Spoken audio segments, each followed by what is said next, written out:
Hello दोस्तों, कैसे हैं आप लोग।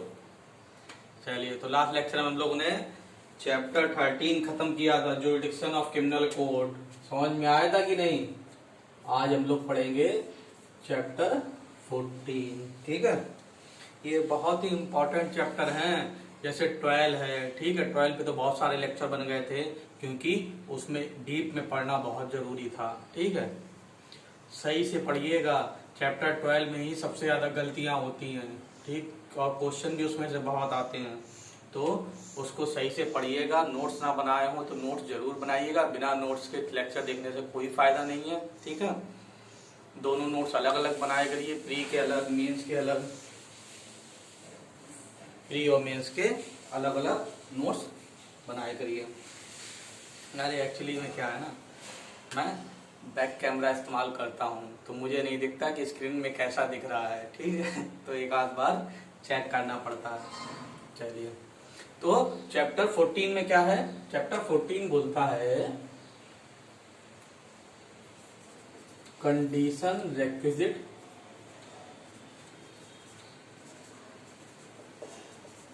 For initiation of proceeding.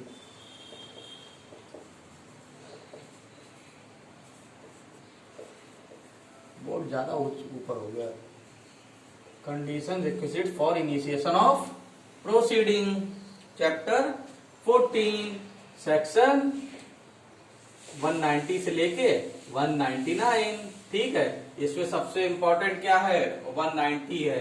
इसमें क्या हुआ, इसमें ये बताया गया है, पहले तो बताया गया है कि कोर्ट कब कॉग्निजेंस ले सकती है। ठीक है, कोर्ट किस किस तरीके से कॉग्निजेंस ले सकती है। ठीक, इसके रूल्स दिए हुए हैं, रूल्स दिए हुए हैं कहाँ कहाँ, सेक्शन 190 से 194 तक। ठीक, ये है रूल्स कि भाई कोर्ट कॉग्निजेंस कैसे ले सकती है। ठीक है, और किस किस केसेस में ले सकती है, उसमें क्या क्या चीजें उन्हें ध्यान रखना होगा। उसके बाद में, इसके बाद में कुछ एक्सेप्शंस हैं, इसके एक्सेप्शंस भी हैं कि कब कोर्ट कॉग्निजेंस नहीं ले सकती, जब तक ये कंडीशन फुलफिल ना हो जाए। कुछ कंडीशंस दी हुई है 195 से 199 तक। जनरल रूल क्या है कि कोई भी आदमी इनिशिएशन ऑफ प्रोसीडिंग कर सकता है। आपको किसी चीज की जानकारी है, ठीक है, आपको जानकारी है क्या कि किसी ने मर्डर किया है, आपको कोई जानकारी है कि किसी, आपने देखा किसी को मर्डर करते हुए, ठीक है, तो आप सीधे जाके एफआईआर कराएं और केस चालू हो जाएगा, है कि नहीं। कोर्ट कॉग्निजेंस ले लेगी एफआईआर के थ्रू। ठीक है, एफआईआर से उस कोर्ट के पास जानकारी आएगी, कोर्ट कॉग्निजेंस ले लेगी। ठीक, ये होता है जनरल रूल कि भैया बिल्कुल ठीक है, अगर कंप्लेंट या कंप्लेंट या एफआईआर के थ्रू, कंप्लेंट या पुलिस रिपोर्ट के थ्रू कोई भी इंफॉर्मेशन आती है कोर्ट के पास तो वो कॉग्निजेंस ले लेगी, है कि नहीं। लेकिन कुछ चीजें ऐसी होती हैं जो कोर्ट जब तक कुछ कंडीशन फुलफिल ना हो कॉग्निजेंस नहीं ले सकती। जैसे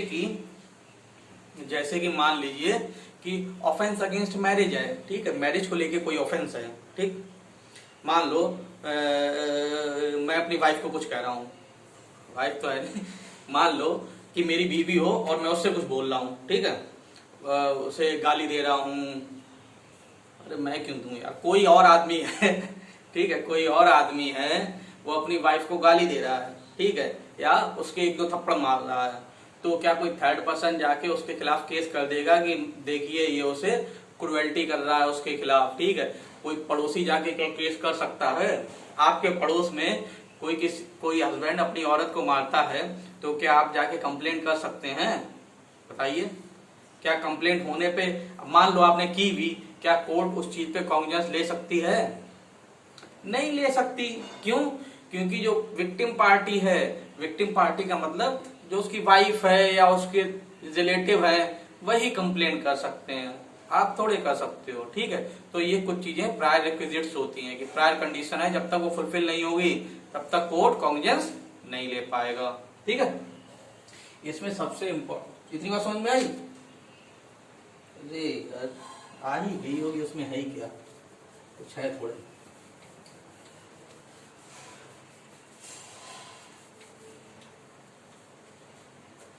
चलिए, सेक्शन 199 क्या, 190 क्या कहता है। 190 कहता है कि कोर्ट कॉग्निजेंस कैसे लेगी। क्या है heading? Cognizance of offences by magistrate.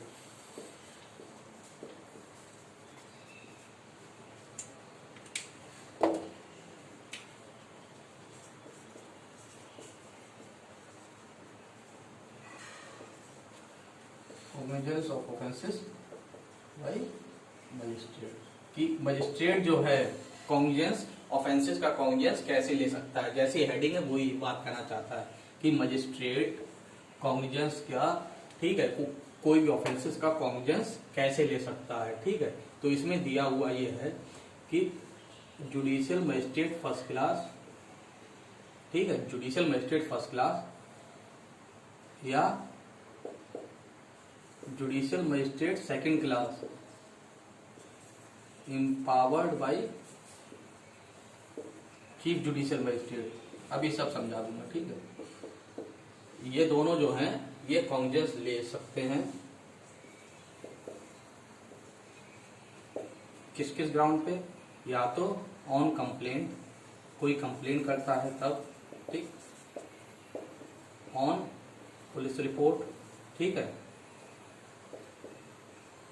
On suo motu, खुद जानकारी कोई मिली या कोई इंफॉर्मेशन, सुमोटो, या ऑन रिसीविंग इंफॉर्मेशन।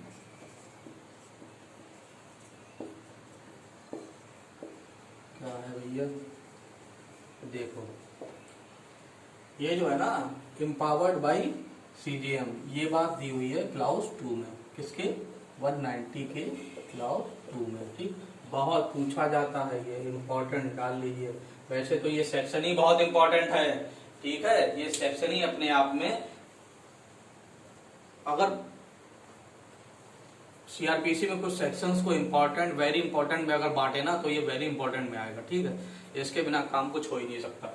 190 क्या बोलता है कि मजिस्ट्रेट साहब कब कॉग्निजेंस ले सकते हैं। ठीक, कब ले सकते हैं? कंप्लेंट पे ले सकते हैं, A complaint, B on police report, C on suo motu, या तो खुद ही या किसी जानकारी, कोई इंफॉर्मेशन उन्हें मिले तब। ठीक, कौन कौन ले सकता है मजिस्ट्रेट में, कौन कौन ले सकता है? जुडिशियल मजिस्ट्रेट फर्स्ट क्लास, इनके पास तो पावर है ही है। जुडिशियल मजिस्ट्रेट सेकंड क्लास भी ले सकता है अगर उन्हें सीजीएम पावर दे रहा है तो। ठीक है, ये बहुत पूछा जाता है कि क्या judicial magistrate second class cognizance ले सकता है, ठीक है, या किसके द्वारा एम्पावर्ड किए जाने पे ले सकता है, तो उसमें हाई कोर्ट ऑप्शन आता है। बहुत से लोग हाई कोर्ट मार के आ जाते हैं, गलती हो जाती है। ठीक है, ध्यान रखिएगा, मैं बार बार बोल रहा हूं कि judicial magistrate second class under section 190 तब कॉग्निजेंस ले सकता है जब उसे empowered by chief judicial magistrate, CGM साहब ने जब पावर दी हो तभी ले सकता है, हाई कोर्ट नहीं है। ठीक है, कौन पावर देगा सीजीएम सेकंड क्लास को? सीजीएम साहब।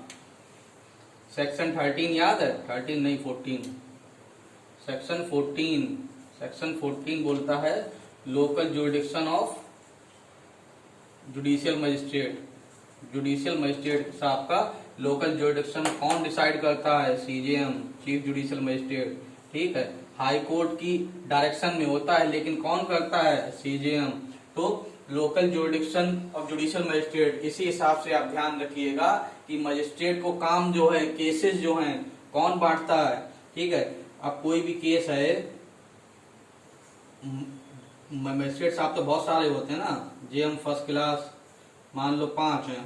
ठीक है, किसके कोई भी डिस्ट्रिक्ट कोर्ट में जेएम फर्स्ट क्लास 5 हैं, जेएम सेकंड क्लास 10 हैं। ठीक है, तो किसको केस कौन सा जाएगा, ठीक है, कौन सा केस कौन डील करेगा, ये कौन डिसाइड करता है? सीजीएम डिसाइड करता है। ठीक है, एक हाई कोर्ट रूल्स बता देता है कि आपको कैसे डिसाइड करने हैं, क्या करना है, उसी हिसाब से सीजीएम साहब जो है केस ट्रांसफर करते रहते हैं। कि कौन ट्रांसफर, क्या मतलब सेंड करते रहते हैं कि तुम्हें ये देखना, चलो ये वाला केस ये वाले जेएम साहब देखेंगे, ये वाला केस ये वाले जेएम साहब देखेंगे। ठीक है, ये भी अभी आएगा। इतनी बात समझ में आई? नहीं आई? अरे क्यों नहीं आएगी, फिर से समझिए। 190 ये बोलता है, पहले भी ये बहुत बार समझा चुका हूं मैं। हाँ, 190 तो बहुत बार जिक्र आया होगा यार। चलिए लीड मारिए, अभी सब समझ में आ जाएगा। Cognizance of offences by magistrate subject to the provision of this chapter, any magistrate of the first class line कर लीजिए। And any magistrate of the second class specially empowered in this behalf under subsection 2 may take cognizance of any offence upon receiving a complaint of fact which constitutes such offence, upon a police report of such fact, upon information received from any person other than a police officer, or upon his own knowledge that such officer has been committed। ठीक, तीनों बातें हो गई कि या तो complaint पे या पुलिस रिपोर्ट पे।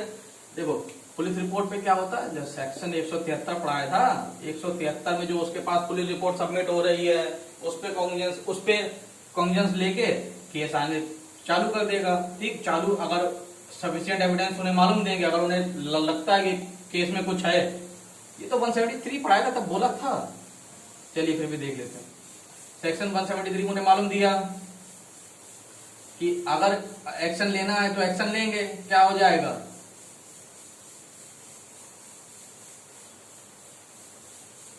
इशू ऑफ प्रोसेस हो जाएगा। ठीक है, हाँ इशू ऑफ प्रोसेस होगा, उसके बाद चार्ज होगा।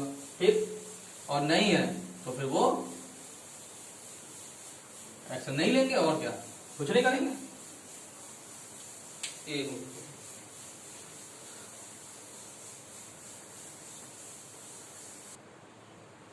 तो समझ में आ रहा है कि नहीं आ रहा? देखिए अगर इसको समझने में कोई दिक्कत आ रही हो तो आप हमारा जो लेक्चर है, कौन सा, चैप्टर 12 का फर्स्ट वीडियो जो होगा, ठीक है, चैप्टर 12 का फर्स्ट वीडियो जो होगा उसको आप देख लीजिएगा। ठीक है, तो ये उसमें मैंने पूरा स्ट्रक्चर समझाया है कि कैसे क्या चीजें होती हैं। ठीक है, इसमें क्या याद रखने वाली बात है, सबसे पहले तो 190 याद रखिएगा। उसमें कौन कौन लोग कौन कौन से जुडिशियल मजिस्ट्रेट को पावर दी हुई है, जेएम फर्स्ट क्लास को, जेएम सेकंड क्लास को, तब जब इम्पावर्ड बाय सीजीएम। ठीक है, अगर सीजीएम उसे पावर दे रहा है कॉन्ग्निजेंस केस का, कोई भी ऑफेंस का कॉन्ग्निजेंस लेने के लिए, तभी वो ले सकता है, जेएम सेकंड क्लास वरना नहीं ले पाएगा। ठीक है, और ये प्री में धड़ल्ले से पूछा जाता है। उसके बाद में कौन कौन सी चीजों पे ले सकता है, कंप्लेंट पे लेगा, ऑन पीआर पे लेगा और सुमोटो लेगा। ठीक है, कंप्लेंट पे लेगा तो चैप्टर 15 अप्लाई हो जाएगा। ठीक, नेक्स्ट चैप्टर जो है हम लोग का 200 से और 203 तक। ठीक, 200 से 203 तक। ठीक, और ऑन पीआर पे लोगा तो 173 में जो पुलिस रिपोर्ट सबमिट होती है उसमें लेगा, और या तो फिर सुमोटो या on receiving information other than police report के अलावा कोई कहीं और से इंफॉर्मेशन आती है। ठीक है, तो उस पर भी ले सकते हैं। ठीक, सेक्शन 191 क्या कहता है, 191 ये कहता है कि अगर मजिस्ट्रेट साहब ने, ठीक है, इन्होंने 190 सी में कहने का मतलब सुमोटो या ऑन रिसीविंग इंफॉर्मेशन, इसमें कॉन्ग्निजेंस लिया है किसी ऑफेंस को लेके, सुमोटो या ऑन रिसीविंग इंफॉर्मेशन, इसमें अगर कोई उन्होंने एक्शन लिया है, कॉन्ग्निजेंस लिया है, तो क्या है, तो एक्यूज के पास राइट है कि वो केस को ट्रांसफर करने के लिए डाल सकता है कि जिन मजिस्ट्रेट साहब ने खुद सुमोटो किसी चीज का कॉन्ग्निजेंस लिया है, तो उसमें क्या होगा, तो एक्यूज के पास ये राइट है कि माय लॉर्ड, कि जिस मजिस्ट्रेट साहब ने कॉन्ग्निजेंस लिया है उनके पास से केस हटा के कहाँ है, किसी दूसरे साहब को भेज दिया जाए। ठीक है, कि उन्होंने खुद ही, पता नहीं उनके पास क्या उनकी इंटेंशन हो, उनके दिमाग में बायसनेस हो सकती है कि उन्होंने खुद ही कॉन्ग्निजेंस लिया है, खुद ही केस ट्रायल कर रहे हैं, मतलब खुद ही कॉन्ग्निजेंस लेके इंक्वायरी और ट्रायल चालू कर दिया। ठीक है, तो कोई और रीजन हो सकता है। आपने सुमोटो कैसे आप ले सकते हैं, बिल्कुल है, लेकिन एक्यूज के पास एक राइट दे दिया है कि अगर कोई भी मजिस्ट्रेट सुमोटो आपके खिलाफ कोई भी एक्शन ले रहा है, ठीक है, तो आपके पास ये राइट है कि आप उस केस को उन मजिस्ट्रेट साहब से ट्रांसफर करा के दूसरे के पास करवा सकते हैं। ठीक है, एक बार क्या हुआ था, लखनऊ में था जब मैं, तो एक जज साहब थे, ठीक है, तो वो अपनी गाड़ी से जा रहे थे, कोर्ट जा रहे थे अपनी गाड़ी से, तो उन्होंने गाड़ी जाते हुए देखा उन्होंने कि एक आदमी रोड के किनारे पड़ा हुआ है। ठीक है, तो उन्होंने सोचा, ध्यान गया उनका ऐसे ही गाड़ी से ध्यान गया कि वो आदमी पड़ा हुआ है। उन्होंने सोचा होगा कोई नशेड़ी होगा जो पड़ा होगा, कोई बात नहीं, लेकिन हालत उसकी बहुत खराब लग रही थी। ठीक है, अब क्या हुआ कि बाद में शाम को जब वो लौटते हुए आ रहे थे तब फिर उनका ध्यान गया उसी के ऊपर। उन्होंने कहा अरे ये तो अभी तक भी पड़ा हुआ है। फिर भी उन्होंने चलो कोई बात नहीं, हो गई कोई बात। अगले दिन वो फिर कोर्ट जा रहे थे, फिर उनका ध्यान गया कि वो आदमी अभी तक वहीं पड़ा हुआ है। तो फिर उन्होंने जैसे ही वो कोर्ट पहुंचे, उन्होंने अपने उनके एक मित्र थे, मतलब वहीं पर प्रैक्टिस कर रहे थे, उन्हें बुलाया कि ऐसा है, आप जो है ऐसा ऐसा एक मैटर हो गया, एक आदमी वहाँ पड़ा हुआ है और मैं 2 दिन से उसे देख रहा हूँ, कल भी देखा और आज भी देखा। आप जो है आप वो डालिए, डेट डालिए और मैं एक्शन लूँगा, आप मेरे कोर्ट में डालिए और मैं देखता हूँ। उन्होंने फिर उसके बाद में एसपी साहब को बुलवाया, मार हकाया और फिर उन्होंने ऐसे डील किया। ठीक है, खुद सुमोटो नहीं लिया। ठीक है, चाहते तो वो सुमोटो भी ले सकते थे, लेकिन उन्होंने सुमोटो ना करके एक वकील से कहा जो उनके मित्र थे कि तुम केस दायर करो, हम देखते हैं उसे। ठीक है, ऐसा ऐसा मैटर हो गया, हम चाहते हैं कि आप मेरे लिए इतना काम कर दें। ठीक, चलिए सेक्शन 192 क्या बोलता है? क्या है भाई? Making over of cases to magistrate. वही है कि मजिस्ट्रेट साहब को making over of cases to magistrate क्या है कि मेकिंग ओवर ऑफ केसेस जो है कौन से मजिस्ट्रेट साहब को कौन से केसेस आएंगे ये कौन बताएगा? सीजीएम साहब बताएंगे। ठीक है, ठीक है, सीजीएम साहब बताएंगे। पढ़िए, एनी सीजीएम में after taking cognizance of offence में make over the case for inquiry or trial to any competent magistrate subordinate to him। पहली बात तो ये है कि कोई भी चीफ जुडिशियल मजिस्ट्रेट है, अगर वो कॉग्निजेंस लेते हैं, कोई भी सीजीएम अगर कोई भी केस का कॉग्निजेंस लेता है तो कॉग्निजेंस लेने के बाद वो और मजिस्ट्रेट को ट्रांसफर कर सकता है, अपने सबऑर्डिनेट को ट्रांसफर कर सकता है कि ठीक है उन्होंने कॉग्निजेंस तो ले लिया लेकिन अब ट्रायल कहीं और चलेगा। ठीक, दूसरी बात क्या बोलता है? Any magistrate of the first class empowered in this behalf by the CGM. ठीक है, अगर कोई भी जेएम फर्स्ट क्लास है, अगर उसे सीजीएम ने पावर दी है तो after taking cognizance of an offence, वो भी after taking cognizance of an offence, जैसे ही वो कॉग्निजेंस ले लेगा वो भी अपने सबऑर्डिनेट को ट्रांसफर कर सकता है। ठीक है, अब भाई कॉग्निजेंस तो ये लोग तो बहुत सारे केसेस देखेंगे, तो जूनियर्स के पास कैसे जाएगा? मान लो जेएम सेकंड क्लास को, मान लो जेएम सेकंड क्लास को सीजीएम साहब ने पावर नहीं किया है। ठीक है, तो जेएम सेकंड क्लास क्या करेंगे बताओ? ये डायरेक्ट कॉग्निजेंस जब ले नहीं सकते तो इनके पास केसेस कैसे आएंगे?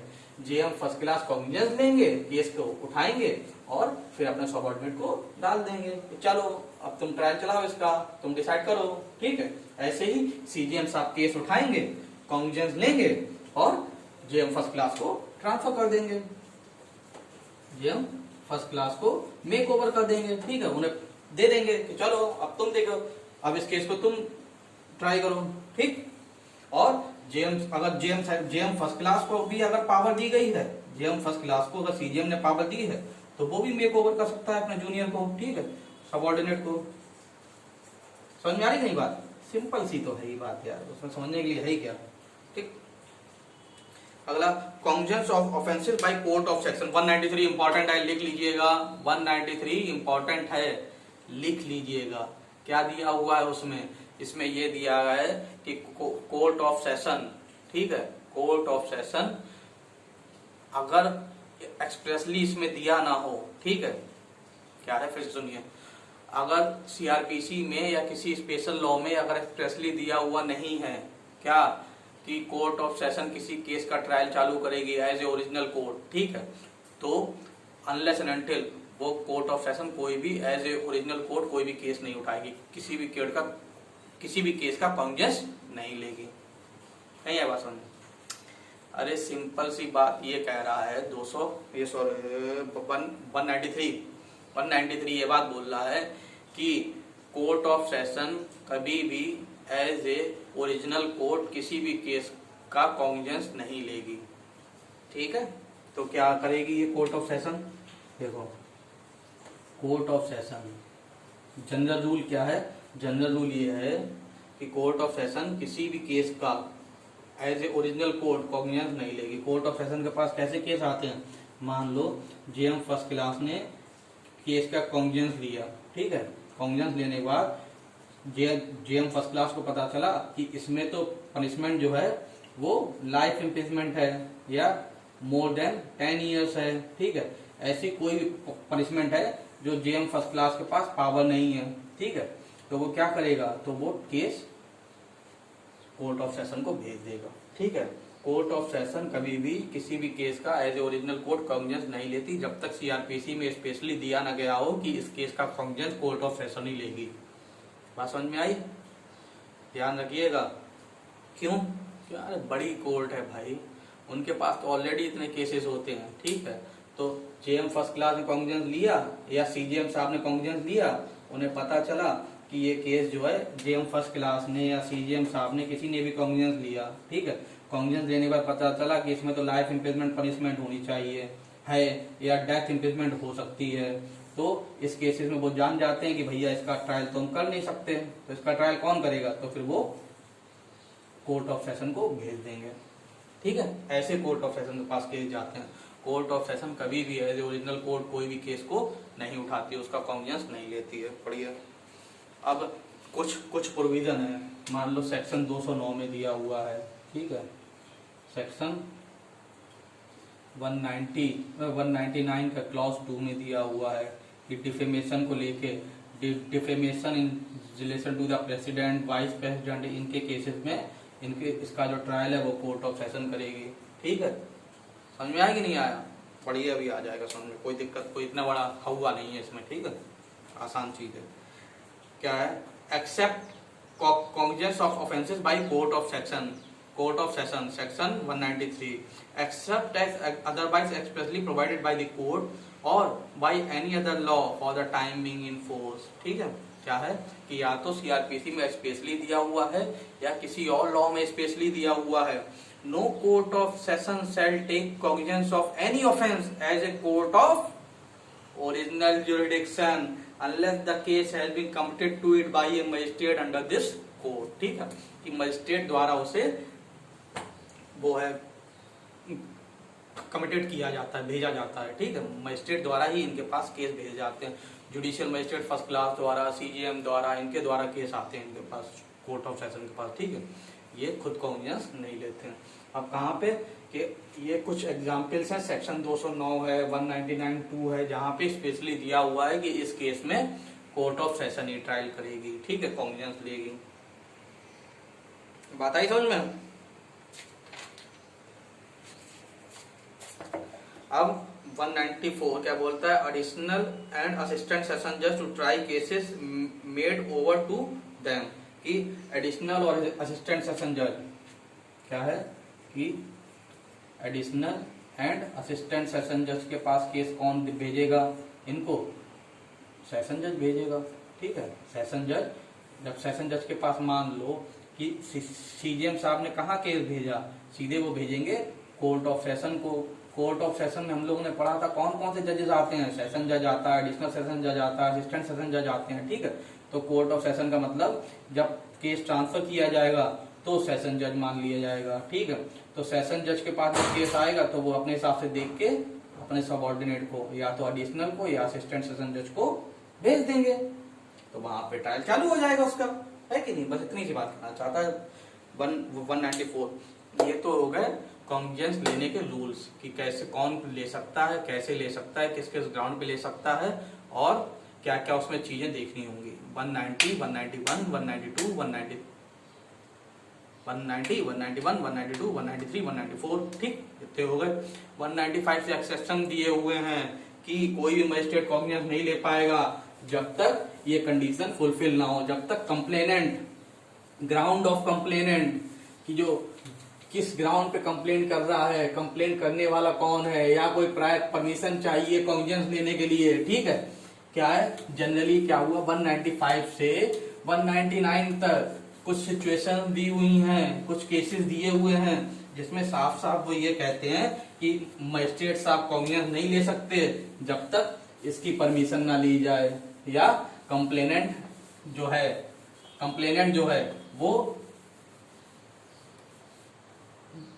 कोई भी कंप्लेनेंट नहीं हो सकता, मतलब उसमें जो कंप्लेनेंट दिया हुआ है जब तक कंप्लेनेंट वही हो जो उस सेक्शन में 195 से 199 तक दिए हुए हैं, ठीक है। उनमें से जब कंप्लेनेंट होगा तभी लिया जा सकता है कॉन्ग्निजेंस, ठीक है। या किसी की प्रायर परमिशन चाहिए तो वो प्रायर परमिशन हो, ठीक है।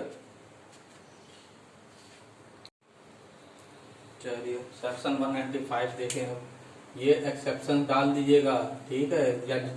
जनरल रूल क्या था? जनरल रूल ये था कि मजिस्ट्रेट साहब के पास पावर है कि वो कोई भी ऑफेंस के लिए कॉन्ग्निजेंस ले सकते हैं, ठीक है।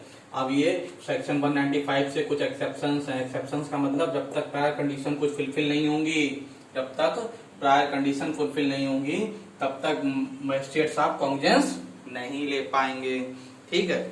ये सेक्शन 195 देखने में ही बहुत बड़े बड़े हैं, इनमें है कुछ भी नहीं, ठीक है।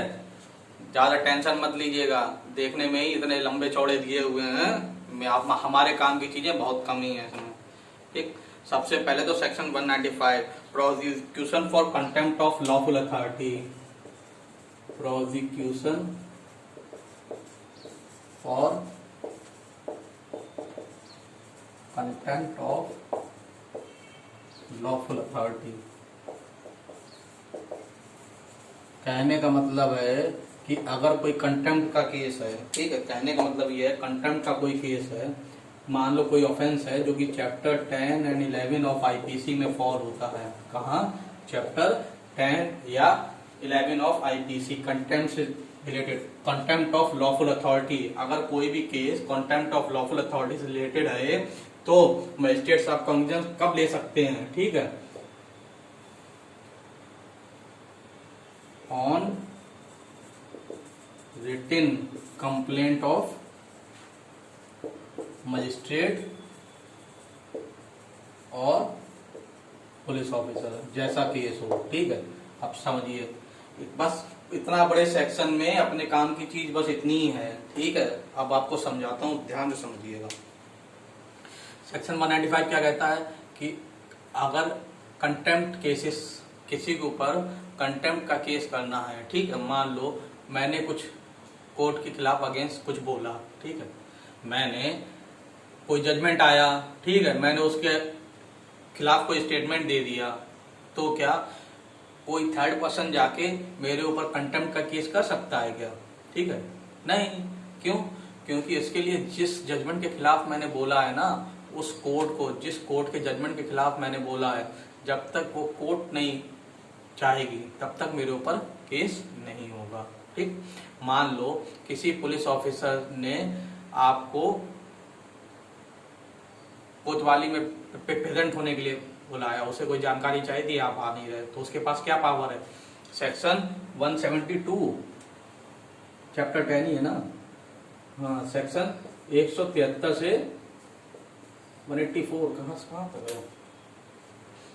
188, 172 से 188, 172 से 188, इसमें सारे प्रोविजन दिए हुए हैं कि अगर कोई पुलिस ऑफिसर आपको बुलाता है तो आपको जाना पड़ेगा, कुछ पूछता है तो आपको बताना पड़ेगा, अगर आप नहीं बताते हो तो फिर आपके ऊपर कंटेम्प्ट का केस होगा, ठीक, कंटेम्प्ट ऑफ लॉफुल अथॉरिटी। तो उस केस में जिस पुलिस ऑफिसर ने आपको बुलाया है, जब तक वो रिटन कंप्लेंट नहीं करता है मजिस्ट्रेट को, ठीक है, तब तक मजिस्ट्रेट कॉन्ग्निजेंस नहीं ले सकता। समझ में आ रही बात की नहीं? 190 में क्या पढ़ा? मजिस्ट्रेट के पास पावर है कि वो कॉन्ग्निजेंस ले सकता है, ठीक है। कैसे कैसे?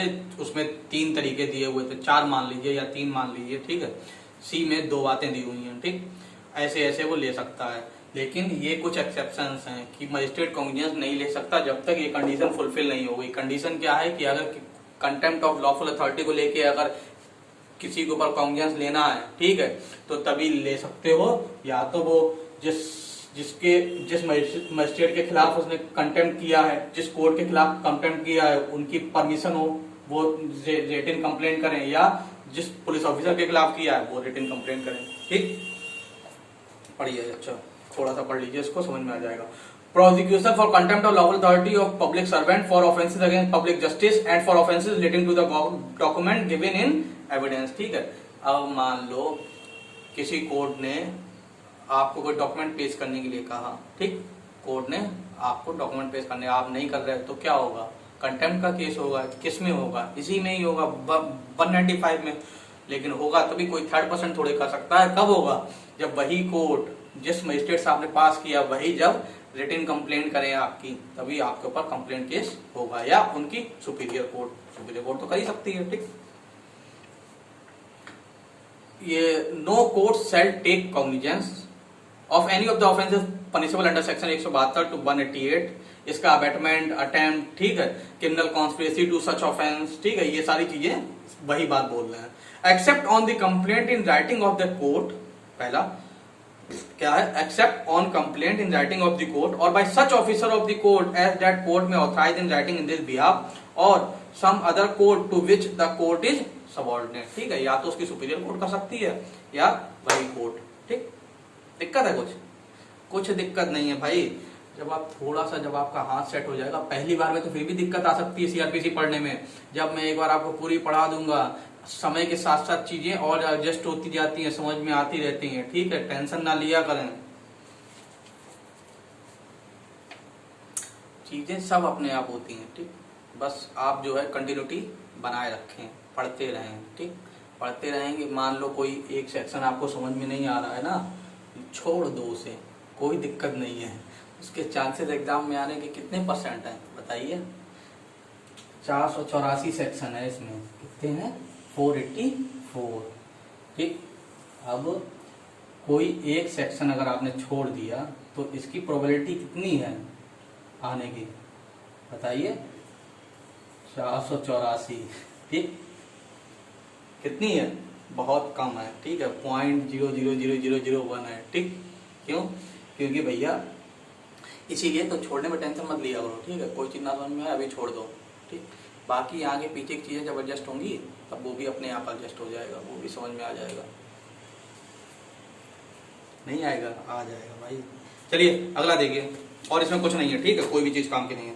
प्रोजेक्ट 195A कि अगर कोई विटनेस है, ठीक है, सेक्शन 195A कहता है कि अगर किसी विटनेस को आप धमकाते हैं या कुछ करते हैं, ठीक है, किसी विटनेस को, कोई विटनेस है कोई कोर्ट में, कोई भी केस को लेकर कोई विटनेस है, अगर आप उसे धमका रहे हैं कि अगर तू कोर्ट गया तो समझ लियो, तो क्या होगा उसमें? तो फिर इसमें कब केस फाइल होगा? जब ये खुद विटनेस जब कंप्लेंट करेगा, तो किसी और के कंप्लेंट करने से नहीं होगा। ठीक, जब ये विटनेस खुद ही कंप्लेंट करेगा। और ये कहाँ? सेक्शन 195A ऑफ आईपीसी में ही दिया हुआ है। ठीक है, दोनों में 195 में। ठीक, इसमें भी सीआरपीसी में 195A और आईपीसी में भी 195A। क्या है? पढ़िए। ए विटनेस और एनी अदर पर्सन में file a complaint in relation to the offence under section 195A of IPC. ठीक है, या विटनेस या जो भी कोई आदमी जिसके खिलाफ वो ऑफेंस हो रहा है, वही केवल उसी के कंप्लेंट करने पे कॉग्निजेंस लिया जाएगा, वरना नहीं ले सकते। ठीक, मैं किसी केस में विटनेस था, समझ में आ गया होगा आपको, चलिए फिर भी बता दो। मैं किसी केस में विटनेस था, ठीक है, अब मुझे किसी ने धमकाया, अब मैं कोर्ट जा नहीं रहा हूं, तो क्या किसी थर्ड पर्सन या जिसके फेवर में एविडेंस देने वाला था, जिसके फेवर में एज ए विटनेस जा रहा था, क्या उसकी कंप्लेंट पे जिसने मुझे धमकाया उसके ऊपर केस हो सकता है? नहीं हो सकता। सिर्फ मुझे धमकाया, मैं ही, मेरी कंप्लेंट पे ही केस होगा उसके ऊपर, मेरी कंप्लेंट पे ही कॉग्निजेंस लिया जाएगा उसके ऊपर। ठीक है, 196 prosecution for offences against the state और criminal conspiracy to commit such offences 196। अगर कोई भी ऑफेंस अगेंस्ट द स्टेट है, क्या है? Offence against the state and for criminal conspiracy for state, और या क्रिमिनल कॉन्स्पिरेसी से criminal conspiracy against the state कोई केस है, ठीक है, तो कैसे होगा? तो ऑन कंप्लेंट ऑफ, अगर स्टेट गवर्नमेंट खिलाफ है तो स्टेट गवर्नमेंट, सेंट्रल गवर्नमेंट खिलाफ है तो सेंट्रल गवर्नमेंट, और अगर डीएम साहब को पावर दी गई है तो डीएम साहब की कंप्लेंट पे। ठीक, ये 3 सिचुएशन है इसमें, समझिए। अगर ऑफेंस अगेंस्ट द स्टेट है, मान लो कि मैंने उसके खिलाफ, किसके खिलाफ? गवर्नमेंट के खिलाफ कुछ मैंने बोला, ठीक है, गवर्नमेंट के खिलाफ मैंने कुछ बोला, तो क्या कोई भी आदमी थर्ड पर्सन, मान लो मैंने मोदी की पॉलिसीज के खिलाफ कुछ उल्टा सीधा बोला, ठीक, उल्टा सीधा, ज्यादा उल्टा सीधा नहीं, मैं अपने राइट्स जानता हूं, मैंने उसी हिसाब से बोला, ठीक। अब उनके चेले चपाटे आ गए कि भैया नेताजी के खिलाफ बोला, चेले चपाटे आ गए, इनके ऊपर केस करो केस करो, क्या हो सकता है? ठीक है, क्या इसमें against the state, offence against the state में मुझे फॉल कर दिया जाएगा, डाल दिया जाएगा? नहीं, किसकी परमिशन चाहिए? अगर स्टेट गवर्नमेंट खिलाफ बोला तो स्टेट गवर्नमेंट खिलाफ, सेंट्रल गवर्नमेंट के खिलाफ बोलता है सेंट्रल गवर्नमेंट के खिलाफ, और अगर डीएम को पावर दी गई तो डीएम की परमिशन। ठीक है, डीएम इनमें से किसी एक की परमिशन लेनी पड़ेगी, जैसा उसमें प्रोविजन में दिया हुआ हो, वरना नहीं हो सकता। ठीक है, देखिए, no court shall take cognizance of any of the offence punishable under chapter 6 और under section 153A, 295A, 505 clause 1 IPC. ठीक है, criminal conspiracy to commit such offence और अबेटमेंट अंडर सेक्शन 108A। इन सारे केसेस में क्या होगा, किसकी परमिशन चाहिए? सेंट्रल गवर्नमेंट या स्टेट गवर्नमेंट,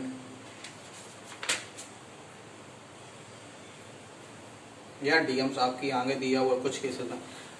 इसमें से प्री में कुछ नहीं आता, ठीक है, बस मेंस में आता, और मेंस में इतना लिखने के लिए काफी है, कॉन्सेप्ट क्लियर होना चाहिए आपका। आप इतना बड़ा बड़ा देख के टेंशन नहीं लेनी है, अरे यार इतना बड़ा सेक्शन है, इसमें क्या काम का क्या नहीं है। काम का मैंने बता दिया आपको, उसके अलावा कुछ नहीं है इसमें। ठीक है, प्रोसिक्यूशन ऑफ जजेस और पब्लिक सर्वेंट, कि अगर जजेस या प्रोसिक्यूशन ऑफ जजेस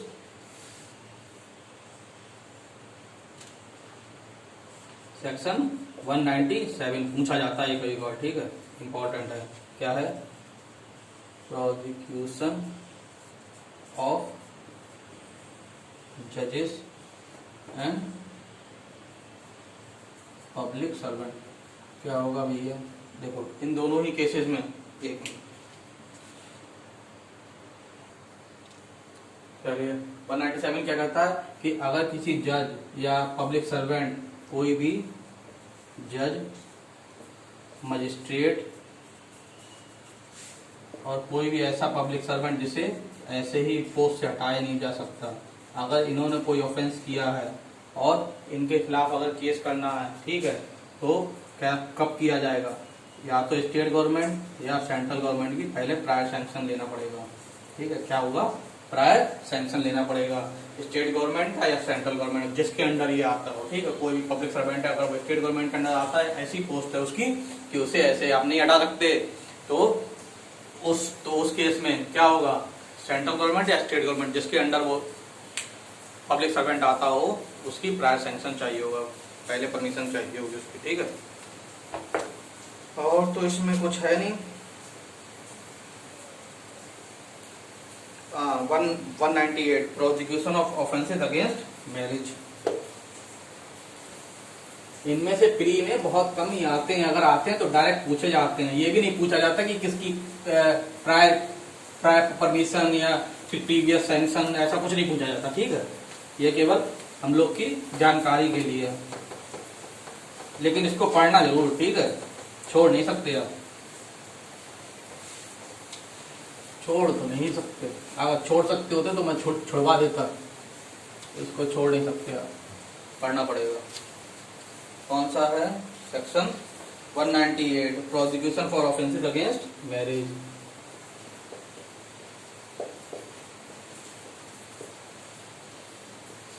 prosecution of offences against marriage, ये तो मैंने आपको बताया था कि भैया अगर कोई भी ऑफेंस है अगेंस्ट मैरिज है, ठीक है, ऑफेंस अगेंस्ट मैरिज है, इसमें कोई भी कोर्ट कॉग्निजेंस नहीं ले सकती। मान लो कि मैं दूसरी शादी कर रहा हूँ, ठीक है, दूसरी शादी करना ऑफेंस है, बिल्कुल है, लेकिन क्या कोर्ट कॉग्निजेंस ले सकती है? मैंने दूसरी शादी कर ली, ठीक है, तो क्या कोर्ट सू मोटो कॉग्निजेंस ले लेगी अपने आप ही? नहीं ले सकती। क्यों? क्योंकि भैया जब तक जो एग्रीड पार्टी है, एग्रीड पार्टी कौन हुई? मेरी फर्स्ट वाइफ, अगर वो कंप्लेंट नहीं कर रही है तब तक कोर्ट कॉग्निजेंस नहीं ले सकती। ठीक है, तो इसमें क्या है? कोई भी ऑफेंस अगेंस्ट मैरिज से रिलेटेड है, कोई भी क्या है? ऑफेंस अगेंस्ट मैरिज है, इसमें कब कोर्ट कॉग्निजेंस ले सकती है? On complaint of agreed party, agreed party. ठीक है, एग्रीड पार्टी कौन हो गई? फर्स्ट वाइफ हो गई। ठीक है, और ऑफेंस इसमें चैप्टर 20 दिया हुआ है, ठीक है, ऑफेंस अगेंस्ट मैरिज में जो चैप्टर 20 ऑफ आईपीसी में दिया हुआ है, ठीक, वही वो वाले ऑफेंसेस, सारे ऑफेंसेस की बात चल रही है यहाँ पर, ठीक। सेक्शन 198A क्या है भैया, prosecution of offences under section 498A of the IPC. अगर 498A रॉयल्टी को लेके कोई केस होता है 498A ऑफ आईपीसी, तो कब केस फाइल हो सकता है, या तो फिर खुद वाइफ कंप्लेन करे या इसके रिलेटिव्स, ठीक, या तो वाइफ या रिलेटिव।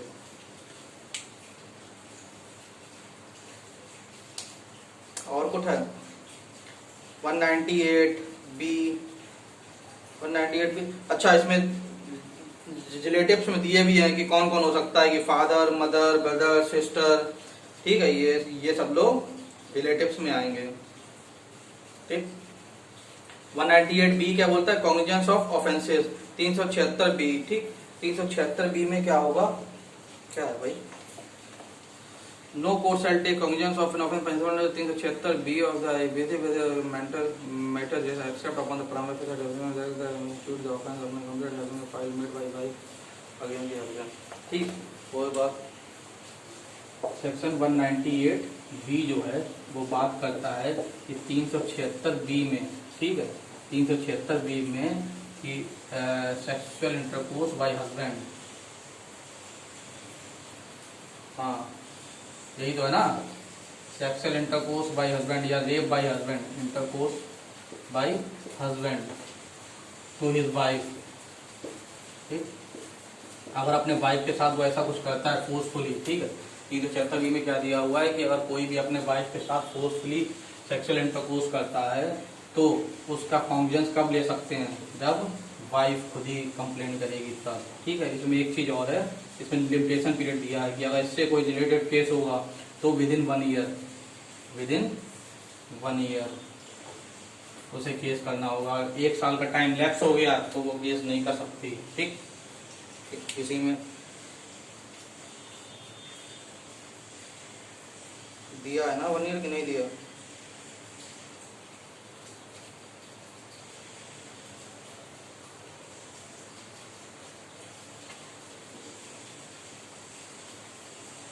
इसमें नहीं दिया है, वो दिया हुआ था उसमें 376 के केस में, 376B में नहीं है, ठीक है, 376 केस में, और ये 198 में ही था, 198A में, सॉरी क्या है इसका जो है 198 का, आप देखिए सबसेक्शन 6, एक बार रीड मारिए 198 का सबसेक्शन 6, तभी मेरे को कुछ गड़बड़ हो रही है। No court shall take cognizance of an offence under section 376 of the IPC where such offence consist of sexual intercourse, 198 का सब क्लॉज 6 है, ठीक है, by a man with his own wife, the wife being under 18 years of age if more than 1 year has lapsed from the date of the commission of the offense, ठीक है। क्या बोलता है 300, ये 198A का सबसेक्शन 6 ये बोलता है कि अगर कोई भी हस्बैंड अपने वाइफ के साथ सेक्सुअल इंटरकोर्स करता है 376 के अंदर, अगर वो 18 साल से कम है, under the age of 18 years, ठीक है, 18 ईयर्स। एक केस था independent thought, independent thought THOUGHT thought versus Union of India. इसमें क्या थे, जस्टिस दीपक मिश्रा थे, उन्होंने बोला था कि अगर sex with the wife under the age of 18 years is considered as rape। क्या है सीधी बात कि कोई भी आदमी अगर 18 साल, चाहे वो उसकी बीवी ही क्यों ना हो, ठीक है, कोई भी आदमी किसी भी लड़की के साथ अगर वो 18 साल से कम की है, चाहे वो उसकी बीवी है, कोई भी आदमी अपनी बीवी जो कि उसकी बीवी जो कि 18 साल से कम है, अगर उसके साथ सेक्सुअल इंटरकोर्स करता है तो फिर वो रेप माना जाएगा। ठीक, क्या है केस का नाम? Independent thought versus Union of India, 2018 का है। इंपॉर्टेंट केस है, 2-3 बार आ चुका है।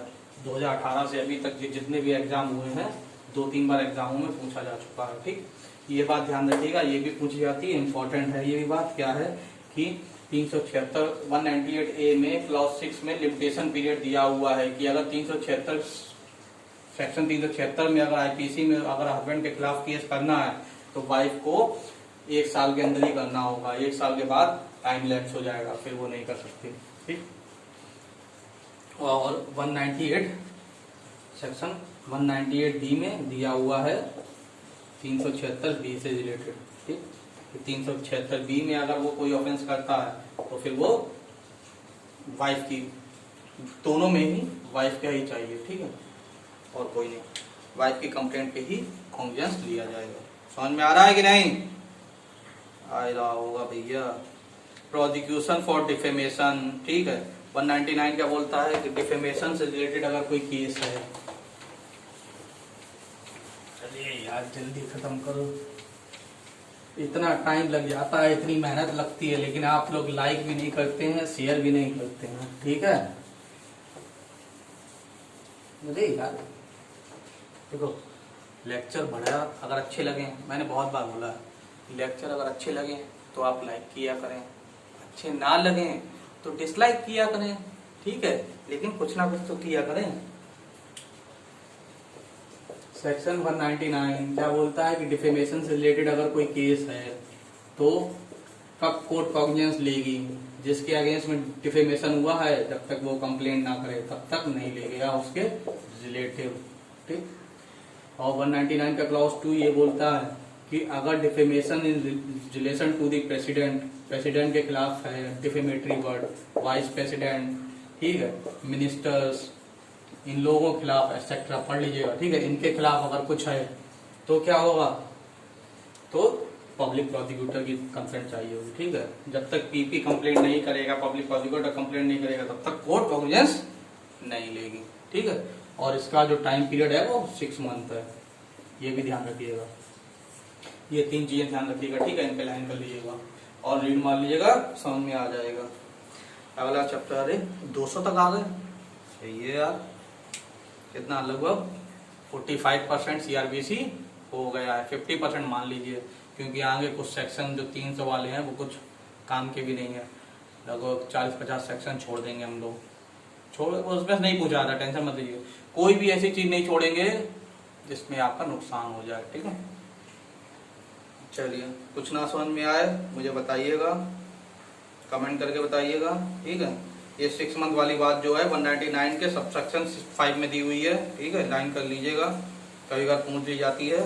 अब हम लोग चैप्टर 15 कंप्लेंट पढ़ेंगे। ठीक है, ओके, थैंक यू।